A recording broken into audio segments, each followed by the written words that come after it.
हाँ जी, तो आपने अपने आप को शाबाशी दी। यस, उन सभी प्रॉब्लम से निकलने के लिए जिसे ख़त्म करके आप आगे बढ़े हैं, यहाँ पर पहुँचे हैं। तो अपने आप को शाबाशी दो, अपने शोल्डर पे खुद ही ठोको, दिल से बोलो यस, आपने कर लिया। तो यस, ये बेस्ट गिफ्ट होगा, बेस्ट रिवार्ड होगा आपके लिए, आपकी सोल के लिए। तो ये जितना जल्दी हो सके कर लेना।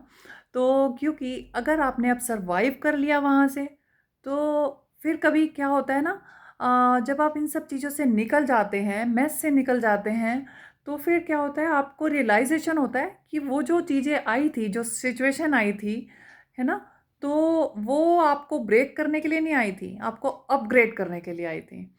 तो कोई भी ऐसी सिचुएशन जो भी आपकी लाइफ में आती है, वो आपको ब्रेक करने के लिए नहीं आती है, आपको बनाने के लिए आती है। जिस दिन आपको ये रियलाइज़ेशन हो गया ना, आपकी लाइफ बहुत ब्यूटीफुली चेंज हो जाएगी। तो आप रेडी हैं अपनी लाइफ को ब्यूटीफुली चेंज करने के लिए।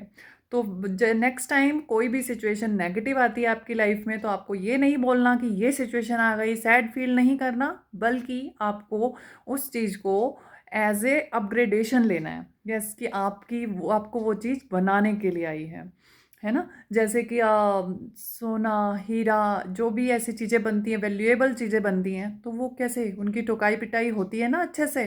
सोने को भी पीटा जाता है, आग में से भी निकाला जाता है। तो वही चीज़ आपके साथ भी हो रही है। तो आपको निखारने के लिए भी थोड़ा बहुत तो सेकाई होनी पड़ेगी ना, आपकी भी। सबकी होती है तो है ना? क्योंकि आपने डाँट भी खाई होगी बचपन में, माँ-बाप की भी खाई होगी, स्कूल में भी पढ़े हैं, टीचर्स की भी खाई होंगी। हाँ, मैंने तो खाई है, आपने भी खाई होगी, अपने छुपाना है तो छुपा लेना, बट सबने खाई है, राइट? तो अपने-अपने लेवल पे सबने खाई होती है, हमने बहुत से डंडे खाए हैं टीचर्स से, यस, है ना? तो ठीक है, डंडे खाना भी ज़रूरी होता है, क्योंकि अगर हमने नहीं खाए होते तो आज हम याद नहीं कर रहे होते, है ना? तो उनकी डाँट से, कई बार डंडों से भी हम बहुत कुछ सीखते हैं, राइट? मान लो होमवर्क नहीं करा इसलिए पड़ गई डाँट, तो नेक्स्ट डे हम होमवर्क करके ही जाते हैं, है ना? तो ये भी तो याद रहता है ना? तो वही चीज़ है कि आपकी टुकाई-पिटाई जब तक नहीं होगी, आप निखर कर सामने नहीं आओगे ना। तो वो आपकी जैसी भी जो भी ऐसी सिचुएशंस हैं, वो आपकी लाइफ में आपको तोड़ने के लिए नहीं, आपको बनाने के लिए आती हैं, कोई भी नेगेटिव सिचुएशंस। तो अब आपको नेक्स्ट टाइम कोई भी सिचुएशन आए, तो आपने क्या करना है, आँखें बंद करनी है और बस बोलना है, कोई बात नहीं, all is well, all is well, God is with me. बस ये भी हो जाएगी। क्या नया लेसन है, अब आपको बस ये सीखना है, ये बोलना है सिचुएशन से। भागना नहीं है डर के, उसे एक्सेप्ट करना है और उसमें से कैसे निकलना है, बस उसके लिए कोशिश करनी है ना? उसके लिए रास्ते निकालने हैं।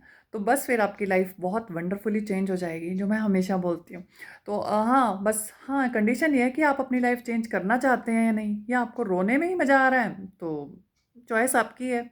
रो लीजिए, कोई बात नहीं। लेकिन हाँ, एक चीज़ बता देती हूँ, आपके आँसू पोंछने कोई भी नहीं आएगा, अगर आप सोचें तो। तो अब आप देख लो कि आपने अपने आँसू खुद ही पोंछने हैं या फिर क्या करना है ना? तो स्ट्रॉन्ग डिसीज़न लेकर के आगे बढ़ना है या फिर वेट करनी है और हर्ट होना है। तो अब आप समझ गए हैं मैं क्या मैसेज देना चाह रही हूँ इस वीडियो से। बस ज़्यादा लंबी हो जाएगी तो बोर हो जाएगा। तो बस इतना ही कि बस हर चीज़ को निखरने में टाइम लगता है और थोड़ी बहुत ठोका-पीटी ज़रूरी है। तो जब तक आपकी नहीं होएगी आप भी नहीं समझोगे। इसलिए थोड़ा बहुत दिया जाता है गॉड की तरफ से, है ना? चलो, all the best, God bless you.